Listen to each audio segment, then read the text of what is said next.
Hello, everybody. How are you doing? Now, have you ever asked yourself, how do I start a business? Or how do I create a business for the long haul? Or what steps do I take for me to start that business? Or can I start a business as a side hustle? Now, we are going to answer all these questions and we are going to share some of the tips or steps to take so that you can start a business. Some of you want to start a business as a side hustle and then go on to full time. Some of you want to start a business or you want to learn because you've been starting businesses, but they have not been successful. So you start and stop, you start and stop, and we're also going to look at those steps. Some of you just want to start a business, and because it is flashy, it is trendy, well, at the end of the day, if you start and you make profits, then well and good. And so I was looking at Ford, like the cars, and I realized that they are 100 years, and now they are being run by the great grandchildren of Ford. And so there are some lessons that they took, or some steps that they took, or something that motivated them until today that they can be able to create a business for that long. And let us discuss, let us share. Share, comment down below whatever you think whatever it takes for you to create a business for the long haul or something that is successful even for a very long time. And I want to share my thoughts today, and you can also share yours in the comment section, and let's learn. We are all learning. I don't know everything, but we can always share. The first thing that I got to see when I was researching about this is you first need to research and plan. Now, I usually think that planning is underrated. Most people say that goals, business plan are overrated, and so on and so forth. But I think it's usually good to have a business plan. It's usually good to to research, because you cannot just go into a market and you've not done anything. So I remember a quote by Benjamin Franklin who said that by failing to prepare, you are preparing to fail. At the end of the day, it's a plan. But now one is planning not to fail, another one is planning to fail. And some of the things that you need to check is a business plan. Now, someone might ask, what's a business plan? What is included in a business plan? Now, let me share this with you. A business plan includes the vision, the mission. I'm sure you've heard all this, the core values, the goals of a company. So come up with a vision. Where do you want to be? Or what, what goal do you want to accomplish in the long run? A mission, what is guiding you today? A goal, core values, what are some of the values that you hold closely? And so another thing is you explain the business concept, the industry you're getting into, the target market. Do you know, I realized some people are in a business that they actually don't know what business they are in. Sometimes you might be printing, but you're actually in the branding industry. You're not more of the printing, but you're in the branding industry. Now, the industry you're in is not your daily activities, it is your goal, the goal that you have set. We said in the mission statement, vision, and whatever the goals, those are the goals that need to guide you so that you can understand what industry you're in. So you need to define your competitors. Who are your competitors within your locality and outside? Who are your competitors? The structure, the roles. Who are you employing? What do they do? What role do they play? And so on and so forth. Describe your products. Describe your services. What are you offering? Uh, what's your plan for promotion and selling your products and services? What's your funding strategy? Financial projections, income statements, balance sheets, and so on and so forth. So that is what is included in your planning and your research. So if you're writing, write your mission, vision, and goals. Write the business concept, the industry that you're in, and the target market. Number 3, who are your competitors? Number 4, what's the structure and the roles that you need to set for your organization? And then describe the products and services that you're offering. And then what's your plan for your promotion and selling? What's your plan for your funding? And then the financial projections. So number 2 It's the passion and purpose. You see, at the end of the day, you have to love what you're doing because there will be so many obstacles along the way. And what will keep you going? It's the love that you have for that. Now, let me tell you, you will not make money every time. You will not make profits every time. It will not be a smooth journey every time. It will be bumpy, it will be rough. But what keeps you? If your main goal is money, then what about the times that when there are no money? How about the times when there's no profit? What keeps you going? It's the love for that thing, the passion that you have for that thing. Whatever you're doing, make sure that you're passionate about it so that you will not, because we are talking about business for the long haul, businesses that will be there 50 years, 100 years to come. So these are some of the things that you need to consider. If you're there for money, then you will close the next month or the next year because any month, today, this month you don't make profit, the other month you don't make profit, you will close the business. But if you have a higher goal, then that will be your guide, uh, and not money, and not these temporary things. So know your purpose and know your passion. Number three, you have to have a customer-centric approach. Someone said that your most, in fact, it's Bill Gates. He said that your most unhappy customer are your greatest source of learning. Ask for feedback. Ask your customers for feedback after you provide your service, after you provide your product. What are they saying about the product or the service? So those are some of the things that you need to check. And also, you need to fulfill your customers' needs. And let me give you a strategy.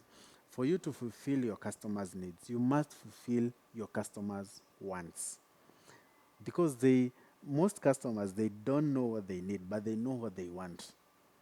So you must first approach them with what they want, and then you provide them with what they need. Let me give you an example. In Kenya, we have something called M-Pesa. Now, M-Pesa is something that we actually needed. Right now, we can actually say we needed M-Pesa because M-Pesa is a platform whereby you just transfer money to someone, and it has really helped us that we are now becoming digital and cash. We are now becoming digital, and so M-Pesa has really helped us that you can send money to your parents in up country. You can send money to someone easily within minutes or within seconds. Now, this is not something that we had before, and it's not something that we actually thought we needed. But now, what Safaricom did, they first gave us what we want, and then now they provided for us what we need. Same with the internet. We didn't have internet long ago, but it's something that we needed. But they first provided for us what we wanted, and then they provided for us what we needed. And that's a strategy. Whatever you want to introduce to the market, first provide the customer with what they want because they know what they want, but they don't know what they need. And then now you provide for them what they need. That's a secret there, right? Number four, it's adaptability. There's a video I shot the other day and we talked about adaptability. And we said that the reason why Nokia is no longer in the market, it's because they were not able to adapt to the market trends. The reason why we don't have Kodak, it's because they were not able to adapt to the market trends. And so many other companies, Motorola, I don't see them anymore, and so many other companies. So as a business person, we have to adapt. If you're thinking about having a business for the next 100, 200 years, then we have to adapt to the current trends. What are they doing nowadays? Where are people nowadays? On YouTube, social media, go wherever they are. Adapt to the market trends. And it's Charles Darwin who said, it's not the strongest of the species that survive, nor the most intelligent, but the most responsive to change. Those are the ones that, for animals, it's not the strongest, the animal that is the strongest. It's the animal that is most responsive to change. And as business people, we are like those animals. We need to be responsive to change. We are now in the information technology. What are you doing with artificial intelligence? What are you doing with so many other things? That's a challenge to you who is in business. For you who has not yet joined, remember this is a very important point. You must always adapt to the current trends. Financial management, very important, of course. You have to be able to know where do you get your funding, how do you balance your sheets, and so on and so forth. What's the income? What are the expenses? You need to manage your finances properly. Henry Ford said that a business that makes nothing but money is a poor business. So we need to know all those things. No, it's not just about making money, it's also about managing the money that we have. So the other point is building a strong team. Remember, you cannot build a business for the long haul alone. You must build a team, and you must be able to assemble a talented and cohesive team. People who are more talented than you. As a business person, it's not about jealousy. You don't bring people who can do what you can do, or people who can do less than what you can do. You bring people who are more talented. If you find someone who is more talented, then work with them. That's how you build a team. And the other one is branding and marketing. Uh, it's Jeff Bezos who said that your brand is what other people say about you when you're not in the room. So something, if my business is all about printing, what people talk about me when I'm not around, that's my brand. Now let me give you an example of how important brands are. Like a Nike shoe. It's a normal shoe, but it's a brand. That's a brand. I was looking at musicians, for example. You can sing a song today, the same melody, the same lyrics, but when a popular musician sings the same song, then it's a hit song. Why did it hit? It's because that's a brand, and that's the same with us business people. It's more of creating a brand. What do your customers know you for? And that's why we were talking about core values. Are you trustworthy? Do you provide quality services? That's how you create a brand. Make sure you create a brand where people can talk positive about you. And we have so many brands that you can give examples of. People buy Apple products because of the brand, right? So we need to create a good brand. And you see, the Apple, when they started, it was not about the product, selling the product. It was about selling the brand. When you position your mind to think about selling a brand more than selling a product, then you're thinking of a business for the long haul. Now you see, like now Apple, when they release a new product, people line up to get the product. It's because they didn't sell the product at first, they sold the brand. So now, when you sell the brand, people follow you wherever you go. You get the point? But when you sell the product, people will buy the product and leave you. So, as business people, we need to think about the brand, sell your personality, so that people, wherever you go, they will follow you, rather than selling the product and when after they are done, they move on to the next person. So that's about branding. The other one is ethical practices. Now, if you're thinking about business for the long haul, this should be the first point. Ethical practices. You need to provide genuine products, genuine services. You need to be a genuine person. Richard Branson said that business opportunities are like buses. There is always another one coming. That's Richard Branson who said that. And you need to build credibility. You need to build trust with your customers. Continuous learning. That's another point. And the only thing that is constant is change. We need to learn because we need to promote a culture of continuous learning, staying updated with current trends. Read books. We are always told, read books, watch those educative YouTube videos like this one, the way you're watching this one. And keep yourself up to date. Always learn. Have you ever seen Billionaire Madman? You have never seen, right? It's because all billionaires have built a great mental capacity. And that's what we need to do as business people.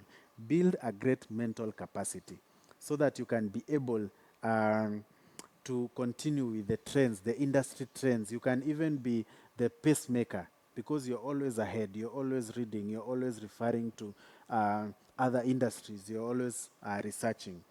And number 10 is resilience. And you talked about facing challenges, even as you continue with building your businesses.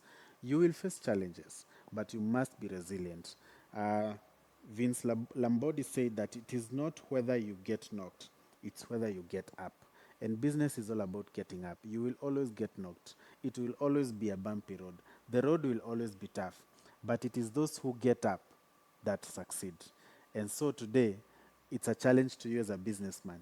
Are you resilient enough that when you face challenges, you will be able to get up and rise up and continue? That's how you build a business. If you face challenges and you're discouraged and you close the business, then you're not thinking about the business for the long haul. But people who have created a business that lasts for long, like Ford, they have faced challenges, but they have been resilient enough. So that's a challenge to you, and I hope that you have learned a lot today on how to start a business and also to succeed in that business. This is PD Group Limited, and see you in class. Thank you.